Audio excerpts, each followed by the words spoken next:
Welcome to the Deep Dive.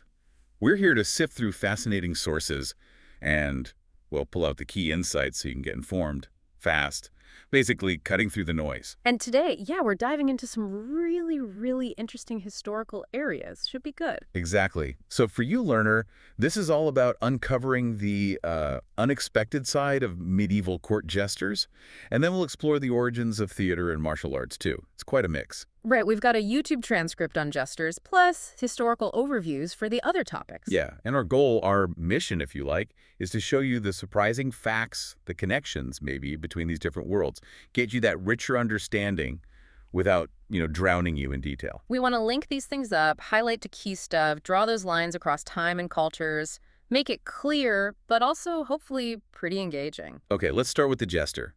We tend to picture them as just, funny guys in hats. But the source we looked at paints a very different picture. It wasn't really a career choice. No, not in the way we think of it. It's striking how often it was something that sort of happened to people. Imposed on them, almost. Right, maybe because of a physical trait, like a limp or a hunchback. Yeah. Or maybe they just, accidentally made a noble laugh once. Exactly that kind of thing. Or, get this, sometimes they were literally bought or given as gifts, like exotic pets or something. Wow. So once you were tagged as the jester, your life wasn't really your own anymore. You were just this laugh dispenser 24/7. Pretty much. It wasn't a 9-to-5 job. It was your entire existence. Always on, always being watched, always expected to perform. And showing real feelings, Yeah. like sadness or anger, that was a no-go. Absolutely unwelcome. Made people suspicious, even. You were supposed to be funny, not, human. The source also mentioned their living conditions. Not exactly luxurious, right? Near the kitchens, maybe a closet. Yeah, cramped spaces. Close enough to hear the laughter, but never really part of the group. And constantly being summoned, day or night, to fix someone's bad mood or just entertain. Didn't matter how the jester felt. That pressure to be funny must have been immense. Constantly. Like, even if there's a death in the royal family or a war starts, you still had to crack jokes. Yes, hilarious on demand. And no repeating material, apparently. These nobles wanted fresh entertainment all the time. And if you failed. If you weren't funny enough. Uh-oh. Consequences could be harsh. Whipping, being kicked out, even death in some cases. They had to navigate these super tense situations, royal tantrums, all with humor as their only shield, really. That sounds like walking a razor's edge. Yeah. Funny versus offensive.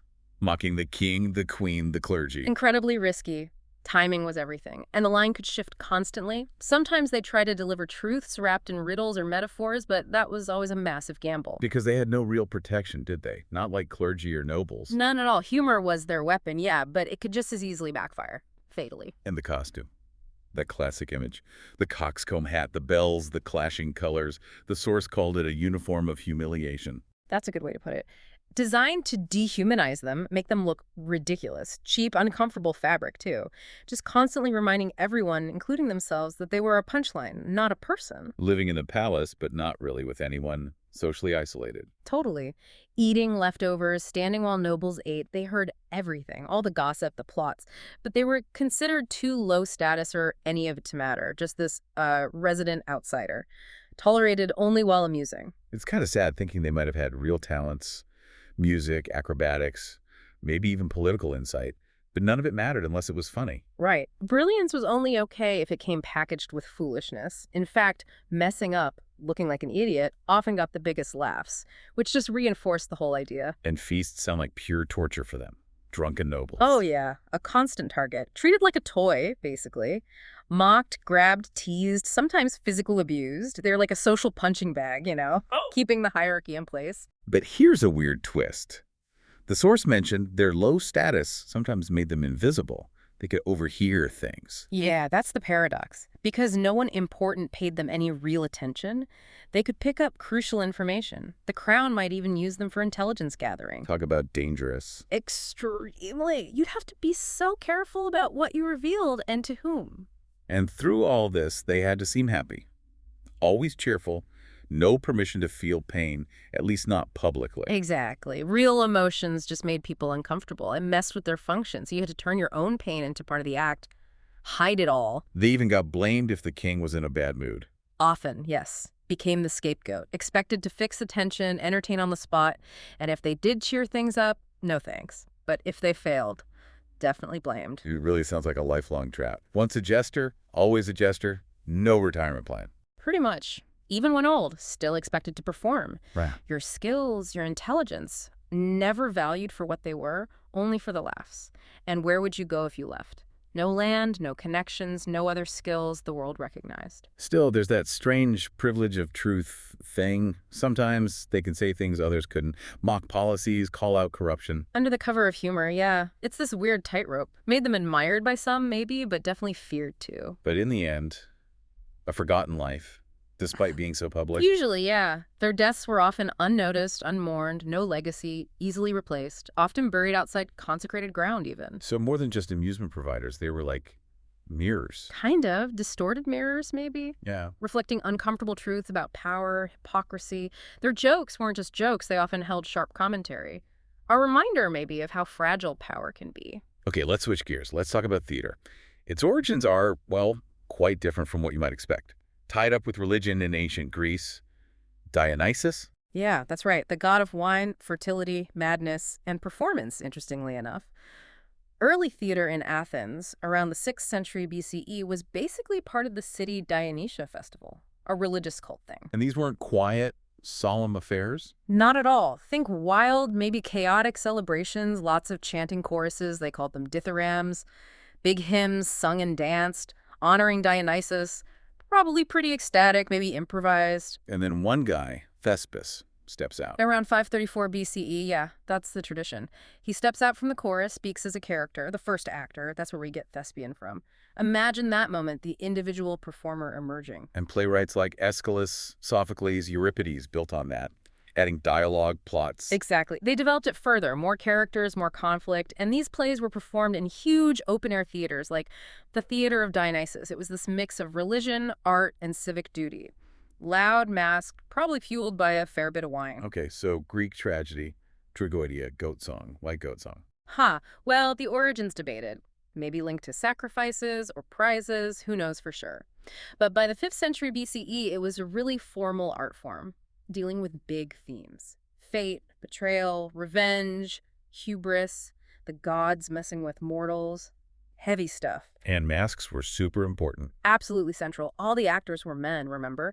So they used these big stylized masks to show different characters, even female ones, and basic emotions like sorrow or fear. Helped project in those huge spaces. Needed good voices too, I bet. Oh, yeah. Vocal projection and strong physical acting are crucial. And the playwrights, like you mentioned, Aeschylus tackling injustice, Sophocles digging into trauma, Euripides questioning reason. They were exploring really profound human experiences. And these were big public events. Totally. Civic celebrations, tragedies were even performed competitively, with public funding behind them. Then came comedy. Tragedy's rebellious sibling, you called it. Yeah, something like that. Late 5th century BCE Athens, it was raw, irreverent, loud, mocked everyone, even the gods. Aristophanes, he was the master. He was. Biting political and social satire, think Lysistrata. Comedies were often performed at the same festivals as tragedies, usually afterwards. Kind of like dessert, maybe. A very spicy dessert. And the masks were even crazier. Even more exaggerated.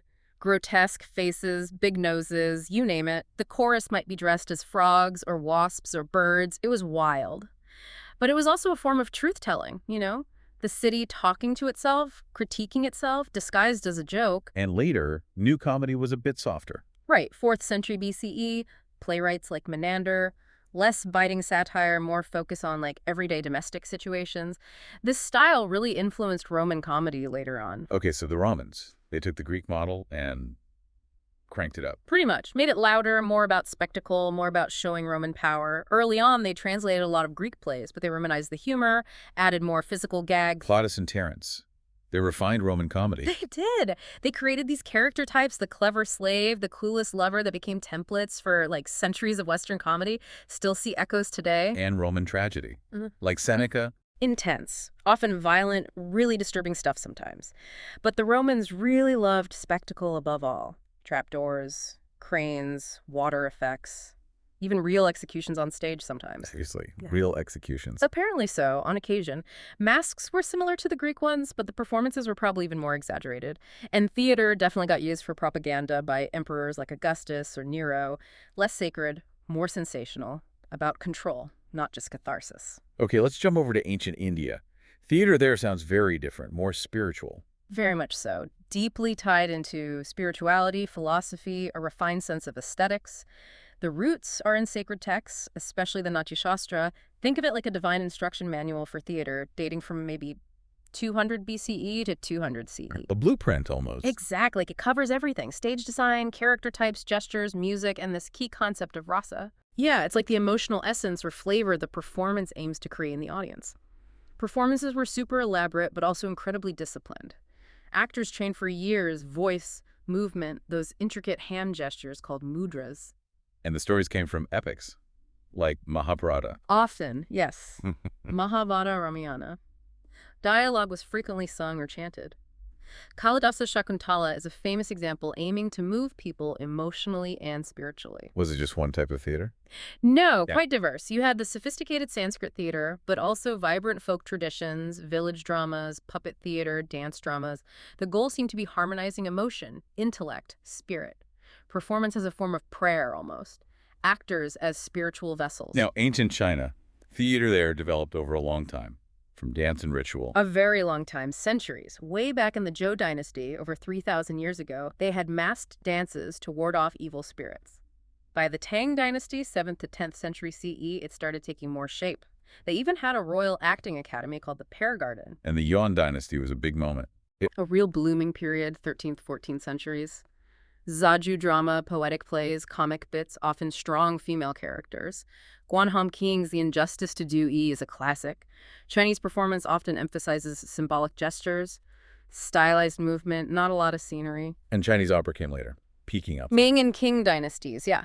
Jingzhu, or Peking opera, is what many people think of. Ornate costumes, amazing color-coded makeup, martial arts mixed in, those distinctive falsetto voices. It's this whole ritualized visual language. Yeah. Aiming for the essence, not realism. Transmitting values, history, worldview. Okay, Japan, no theater sounds different again. Okay. Stillness, subtlety. Yes, very much about restraint, a kind of sacred quality. No emerged in the 14th century. Think of it less as entertainment and more as a ritual for the refined soul. Came from folk dances. Yeah, things like Dengaku and Saragaku, which mixed folk dance, Buddhist chants, maybe some comic sketches. Then Kanami and his son Xiami really shaped it into this highly poetic, symbolic art form. They talked about Yugen, this sense of mysterious grace, profound beauty. So it blends different arts. Music, dance, poetry, drama. But the movement is incredibly slow, deliberate. Dialogue is often sung or chanted.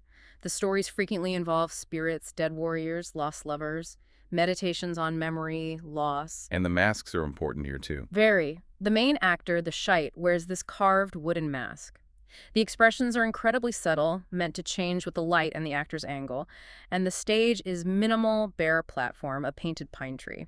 It creates this feeling of being on a threshold between worlds, originally for the aristocracy, the samurai, very introspective. And puppet theater was big in Asia, too. Hugely important. A powerful way to tell myths, teach morality, preserve memory. Think wayang kulit in Indonesia, the shadow puppets, buffalo hide, an oil lamp, and the dalang, the puppet master, who's like this amazing combination of storyteller, comedian, philosopher, spiritual guide, all with gamelan music, often part of big ceremonies. And Japan had bunraku. Right. These large, incredibly lifelike puppets. It takes 3 puppeteers, all visible on stage, working together seamlessly to operate one puppet, and there's a single chanter who narrates everything, pouring intense emotion into it. Puppets could tackle sensitive subjects, maybe, that human actors couldn't risk, turning inanimate objects into mirrors for deep truths. Wow. So from Greek chaos to Japanese stillness, theater origins are just incredibly varied. Amazing. Okay, final topic. Martial arts. Again, maybe not what we first think, more than just fighting. Oh, absolutely. In early civilizations, developing fighting skills wasn't just practical, like for hunting or war. It was often deeply tied into ritual, into spiritual practice. It was about shaping the whole person, body, community protection, spirit. So even before writing, people were practicing this stuff, grappling, striking. For sure. Okay. Hunting movements probably became martial patterns. Combat practice became a discipline, a code, a path to self-mastery. You see hints everywhere. Indus Valley seals showing stances, tribal wrestling in Africa as a rite of passage, organized combat in Mesopotamia and Egypt. Physicality was a kind of literacy. And the movements themselves had meaning. Mimicking animals, maybe. Yeah, or embodying spirits, cosmic forces. Hmm. Strikes could represent myths. These practices were woven into festivals, funerals, religious rites. Finding weapons in tombs wasn't just about war, it was about identity. It's this merger of physical, mental, divine. It was about becoming something. Okay, Kalari Payatu in India. You mentioned it earlier, possibly the oldest. It's often claimed to be, yeah. From Kerala, southern India, roots may be over 3,000 years old. And it's this incredible blend of combat, medicine like Ayurveda, and spirituality. Kalari means training ground. Payatu is practice. Exactly. It shows that duality. It's about mastering yourself, not just beating an opponent. You've got strikes, grapples, weapons, breath control, meditation, stretches that look a lot like yoga. Is there a legend behind it? Legend says the sage Parasurama founded it, so it's seen as the sacred path. Kids start young, learning body control and flexibility first, then weapons later. The training grounds, the Kalaris, are sacred spaces, rituals before practice, bowing. It's serious. And the movements are fluid, like dance. Very. The Mapayatu, the body conditioning sequences, are inspired by nature, animals. Weapon training is diverse sticks, swords, daggers, spears, even that crazy flexible sword, the urumi. And the philosophy emphasizes humility, patience, respect for life. It was suppressed for a while, but survived underground. A living link to that warrior sage idea. Okay, China. Kung Fu. Or Gong Fu. Right, Gong Fu means something like mastery through effort. It could apply to calligraphy or cooking too, not just fighting. Roots go back maybe 4,000 years. Temples, mountains, battlefields. And the Shaolin Temple is key. Hugely significant. Buddhist place in the Song Mountains. Legend says Bodhidharma, this monk who came from India around the 5th century CE, introduced meditation practices that evolved into Shaolin Kung Fu. It was partly about getting the monks fit enough for long meditation. Animal styles are famous, right? Tiger, crane. Yeah, fluid movements, mimicking animals, plus synchronized breath, focused awareness, big emphasis on internal power, chi life energy, balancing yin and yang. You also have Taoist styles like Tai Chi from the Wudang Mountains, more soft, flowing, about harmony, redirecting force rather than meeting it head on. So Kung Fu is more than just fighting technique. Much more. It survived wars, revolutions. It carries ethics, restraint, discipline. The real enemy is often seen as your own internal imbalance. Back to grease pancration. All powers. Sounds intense. It was. Raw, pretty much total weaponless fighting. It was even in the ancient Olympics from 648 BCE. Legendary stuff. What were the rules? Or lack of rules? Basically, no biting, no eye gouging, that's about it. Otherwise, it was a fix of wrestling and striking punches, kicks, grapples, chokes, joint locks, bone breaks. Ouch. Yeah. Required huge discipline, strategy, control, mental toughness. Soldiers used it for close-quarters combat. There are stories of champions like Arichian, who supposedly won a match even as he died from a chokehold. Jeez. What happened to it? Faded out as Rome took over, gladiators became the big thing, cultures shifted. But its legacy is there, that idea of the whole body as a weapon, balancing aggression and control. You see echoes in modern MMA for sure. And ancient Egypt had martial arts too. Tomb paintings. Yes, really detailed ones, especially at Beni Hassan around 2000 BCE. Over 400 depictions of wrestling, throws, locks, stances. Wrestling was huge there, nobles trained in it. Combat skill meant honor, status. It was tied to physical excellence, but also spiritual readiness, protecting Maat, cosmic balance. Any other Egyptian styles? Sick fighting, called tatib. Rodeo. Rhythmic, fierce, later evolved into more of a ceremonial dance. And weapon training was vital archery for chariot warfare, spears, daggers, axes. Gods like Horus were warriors. Pharaohs were divine fighters. It was deeply ingrained. Okay, early Japan. Before the samurai we all picture. Right, the roots go way back. Ritual, clan warfare, spiritual discipline. In the Yayoi and Kofun periods, it was about practical survival, bronze weapons, stone arrows, group fighting. And then the Bushi emerged. Early samurai. Sort of prototypes, yeah. During the Han period, 794-1185 CE, mounted archery, gujitsu, was central then. Skill in battle plus personal honor started becoming important. That archery later evolved into Kyudo, the way of the bow more spiritual, focusing on breath, mindfulness. In swords. Kenjutsu. That developed too. Battlefield tested, direct, often brutal. Swords as tools first. Later, the whole code of Bushido, the way of the warrior, evolved, especially by the Kamakura period. Honor, loyalty, self-discipline, seeking inner peace even amid violence. Martial training became physical and spiritual exercise, balancing life and death, technique and heart. What about ancient Africa? Diverse traditions there too. Absolutely. Powerful, sophisticated, deeply rooted systems tied to survival, spirituality, ceremony, expressions of identity, heritage. Think Dumbe in West Africa, bare knuckle boxing, kind of, associated with butcher guilds, harvest festivals, or Lalam wrestling in Senegal, a national art form, rite of passage, with drums, dance, spiritual chant. And the Zulu? Stick fighting? Yeah. Nguni stick fighting. Yeah. Initiation for boys, military training, using sticks for striking and blocking, developed courage, reflexes.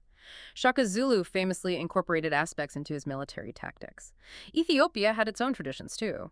Often a thin line between fight and festival, battle and belief, movement as meaning. And finally, indigenous martial arts in the Americas. Rich, complex traditions there, too, Yep. embedded in culture, ceremony, survival. The Aztecs had training houses, telpacelli for youth. Warfare was tied to religion, sacrifice, honor. Elite eagle and jaguar warriors were spiritual identities. They had weapons like the macahuitl, that obsidian-edged sword club. The Inkatu. Extensive soldier training, slings, spears, bolas, clubs, formations for mountain warfare, emphasis on strength, endurance, loyalty. Warfare could be ritualized, about cosmic balance. And North American tribes. Many warrior traditions, Lakota, Apache, Comanches, masters of stealth, ambush, horsemanship, close combat. Skills honed through hunting and conflict. Values like bravery, humility, discipline were key. Training often happened through games, dances. The war dance wasn't just a dance, it was an invocation, a preparation. For all these groups, fighting was tied to serving the tribe, the land, the ancestors, maintaining balance. So learner, as we wrap up this deep dive, Yeah. wow.